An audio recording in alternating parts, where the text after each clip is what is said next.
Sara. And I'm Jenna. Welcome to the Sara and Maddie show. Maddie couldn't be here today, but hopefully she'll be back for the next show. Filling in is Jenna Euster. Thank you for having me today, and welcome to today's show. Today we have a lot planned for you. We will be talking to 2 guests, and we will have one of our games time segments as well. Our first guest is Mr. Carazola, who's the district transition liaison. We will be talking about this year's summer camp program that will be happening at New Egypt High School from July 8th to August 1st. Thank you so much for coming out to the show. Thanks for having me, guys. I appreciate being here. So to start off, how many camps are there? So this year we're going to be running 6 camps, various topics, over a full month period of time. What is the first camp? The first camp that we're going to be running is a film challenge camp. It's focusing on film and editing. Students will be asked to create a film in a 1-week period of time, and it's guaranteed to be very fast-paced and exciting. Very interesting. How many students signed up last year? Last year we had about 70 students sign up, a little bit more than 70, and they were all excited to do it. It was brand new, so I was very happy with the numbers that we got last year. So back to the camps. I heard there was a STEM camp. Can you talk more about that? Absolutely, there is a STEM camp. Mr. Fowler runs our STEM camp. It's going to be students grades 3 to 8, entering grades 3 to 8.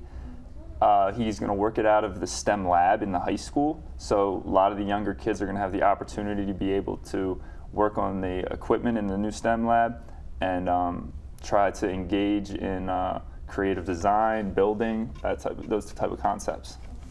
How many students do you think will sign up this year, ultimately because of the new added camps? I would love to have 100 students sign up. I think that's a very good goal for the summer programs to have. If we can get 100 kids, that'd be awesome. My friends were telling me about the Improv Camp. What's that all about? So the Improv Camp is one of our larger camps that we ran last year, and we're going to run it again this year. There are 2 sessions to this camp, to the Improv Camp. So there's a beginner session, which is for students entering grades 3 to grades 12. And those are for students that have never participated, that didn't participate last year. There's also going to be an intermediate level improv week. So that's going to be for students grades 6 to 12 who have participated. So they had to do the camp last year. Miss Fox runs the camp. She has an entire curriculum based off of her drama class that she's created, and I know that all the students last year had a very good time doing it. It was exciting, and there's a showcase at the end of the camp where parents, community members can come out and watch the students perform on the stage in front of everybody, kind of like a show. That sounds really interesting. How many sessions are there at each camp? So there are multiple sessions to a couple camps. The Art Week camp will have 2 sessions, and the Improv camp will have 2 sessions. All the other camps will have 1 session. So the art camp, where is that going to be held, and like what's going on with that? The art camp is actually run by Miss Malloy. Oh. She's an art teacher in the high school and the middle school. It's going to be held at the middle school. She runs it out of her classroom. It was one of our larger camps last year. It was very popular. The kids love participating in it. They're going to work on things like painting, sculpting, sketchbook designs, various topics that kids who are interested in art want to pursue in high school, even in the middle school, and maybe eventually college. Can you talk more about the athletic camp? So the athletic camp is run by me. Yeah. All right? I run the athletic development camp. What it is, it's like an introduction to plyometrics, agility, change of direction, speed. Anyone who wants to increase their athletic performance. So if you're a competitive athlete outside the school, in the middle school, in the high school, if you want to be a varsity player eventually, it's something that we're going to work hard, we're going to move around, it's going to be active, inside, outside, both. So I'm looking forward to it, and I'd like to get as many athletes as we can out there. Very interesting. I recently heard about the Archery Camp. Can you tell us more about that? Okay, the Archery Camp is brand new. Mr. English is going to run it. All right, so he's a gym teacher at the high school. I brought it up to him, and he was very, very excited about it. It is a course that is in PE, and we would like to try to bring that to some of the middle school and the high school kids. It's for grades 6 to 12. You'll learn proper safety, how to use a bow and arrow the correct way, and then eventually moving into competitive games. That'll be located at the high school as well. What do you think the main purpose of having these camps over the summer are? The purpose of the camps is definitely to get the students involved. I know students, it's their off time, their downtime from school in the summer, so they're going to be doing different things, whether it be going to the beach, having a good time with their friends.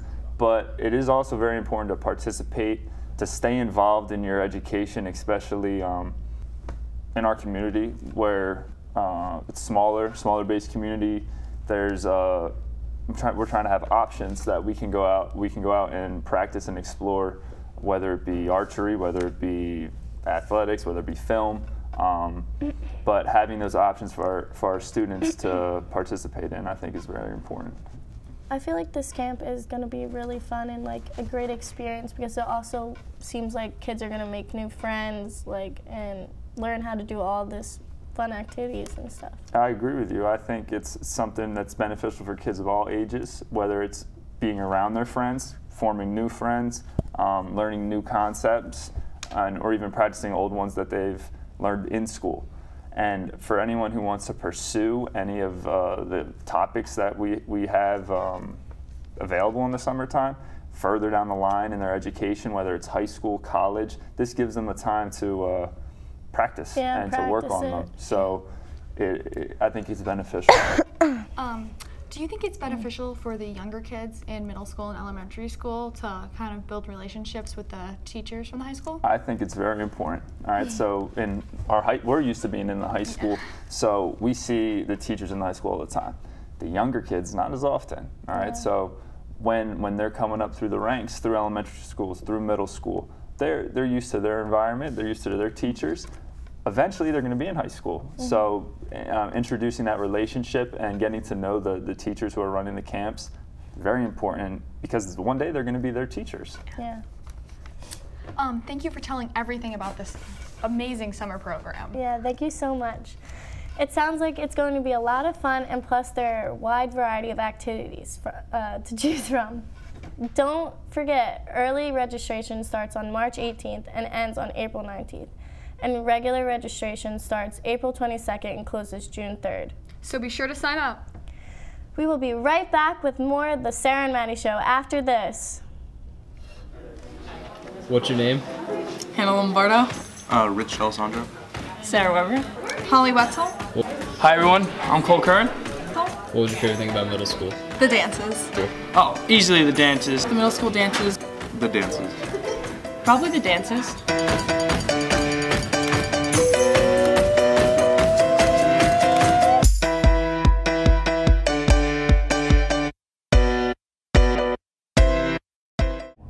The peer leaders and Mr. Jagel would like to get the word out for Kick Butts Day, which is a national event to spread the message about the dangers of smoking cigarettes and vaping. Smoking cigarettes and also vaping increase your risk for cancer and heart disease, so please care about your health and stay smoke and vape free.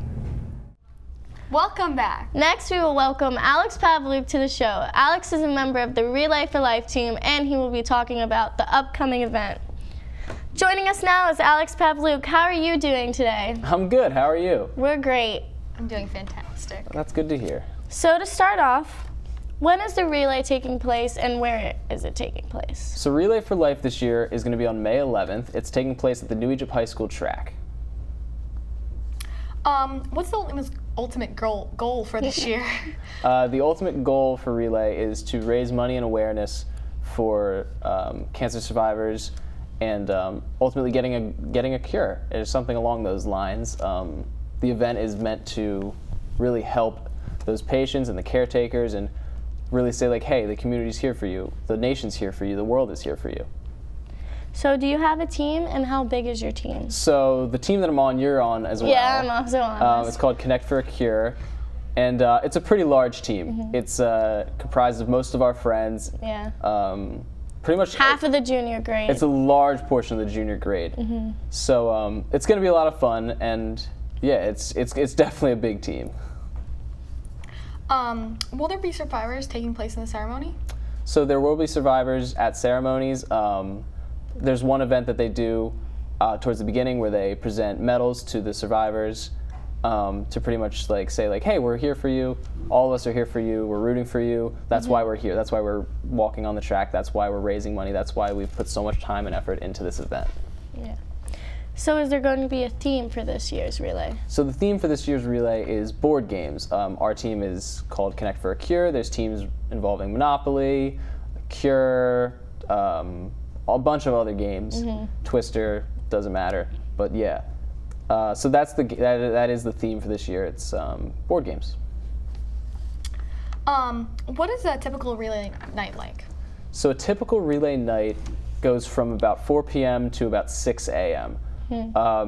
Pretty much the goal is you're not supposed to sleep. You're supposed to kind of walk for hours. You're supposed to hang out, stay up all night because you're trying to simulate what chemo feels like. So you can be... Cancer doesn't sleep, so Cancer doesn't should sleep, we? exactly, why should we? That is the whole goal of it. And it's a really, really great event, and it has so many fun elements. Like, yes, it's a very sentimental and sad night, but they try to make it fun, and it is truly fun. It's one of the most fun things we do all year. All of our friends get involved. The whole community gets involved. It is really, really special. And it's for a great cause. It's for a great cause, too, which is the best part. So it's a very long night, a lot of walking. Yeah. I think I walked 10 miles that night. I think that's what I counted last year. I walked 10 miles and then I passed out on it. It's honestly such a great experience, like just to be there and like you talk to the people that you've never really talked to before, and you're like just become close with everyone. One of the best events that happens at Relay is the luminaries. And so when that happens, you see it's when they take some bags and you decorate them For the person in your family that passed away or is battling cancer. And you put them around the track, or when it's raining, which tends to happen sometimes, it goes into the gym, which is just as beautiful. And you're walking around the track, and you see students and friends and family and neighbors that you've known your whole life. I mean, me and you have known each other since kindergarten. Yeah. That's the same way with the entire school. Everyone's known everybody forever. So the kids you see in the hallway, you don't necessarily get to see this side of them when they're knelt down next to a bag that has their grandfather's name on it, or they're putting down a glow stick in front of them, or you see someone crying that you were just sitting in math class with the day before. Like it's really, really powerful, and it's so special. What's your favorite part about Relay for Life? So my favorite part about Relay for Life is probably the aspect of meeting so many new people and talking to so many people. Becoming close with them. Exactly. Like being there for them. And there's always so many funny stories that come out of Relay, because I mean, last year, I think, is a great example. It started raining, It poured. And, like, that was nothing new. It's always rained, but we've never, like, been evacuated and had to go inside and stuff. But the event it turned into something brand new that we've never experienced before, and that made it so much better. Like, Miss Relay, which I don't want to brag, but I won Miss Relay last year. That happened inside. We did a lot of walking inside. We were allowed to bring in all of our coolers and just hang out in the bleachers. We played, like, spike ball in there. And it was a really great opportunity because we got to talk to so many people. I think we played volleyball too. Volleyball was in the back gym, yeah. So we just took what was happening outside and brought it inside, and then when the rain cleared up, went right back outside. And if I'm correct, you get to engage with a lot of other schools as well. Yeah, so Allentown is there. There's a lot of other community events. There's some organizations that come. There's families that come and put teams together. There's always, like, the firefighters sometimes have teams, so there's a lot more than just the high school. And the middle school is starting to get involved. My sister is captaining a team this year. So our goal is to get as many kids as we can out to Relay, because I remember, and you remember this, when we were in middle school, we had tons of people. Relay was huge. Yeah, there was tents all around the track. There was not a spot that you could get into. There was literally, like, you couldn't walk around without bumping into people. And that's what made it so great. There was bands that played, people actually were like staying all night. Now it's kind of a situation the past couple years where tents are there in the beginning, but then they start to come down earlier and earlier. Yeah. And then I think last year there was only half of one team there for the ending ceremony, which is one of the most pretty parts of the whole night. So it's really, really hard to experience this to the degree that we experienced it with the way it's going now. So our goal in me being here and all of the fundraising and stuff and the promotion that we've been putting into this event this year is to get that old spirit of relay back. Yeah. And I think it totally can, and the best thing in the world would be to have not only our entire school, but the other middle school, schools. the community, other schools, organizations, have so many more people at Relay, so many more experiences, so many more stories to share. So many new people to meet. Exactly. It would make this relay one of the best ones we've ever had, and I think it can completely be that way. So is there a website where people can donate? Yes, so if I'm not mistaken, the website that you can go to donate on or sign up for a team is relay.acsevents.org. You can go on, you can search for the New Egypt Relay, you can join a team, you can donate. It's a really, really great chance, and I implore you to please sign up for a team if you haven't already. Thank you so much for coming out to the show and talking about Relay, and thank you so much for filling in for Maddie today. Oh, this was such a great opportunity. We would like to thank our crew, our guests, and everyone here at Ocean County College for the great experience we have had today recording for our show here in their studio. And special thanks to Mr. Ralph Bertini and the television production director for the Ocean TV 20 for his help with the show. Thanks for watching, and we hope to see you next time here on the Sara and Maddie Show.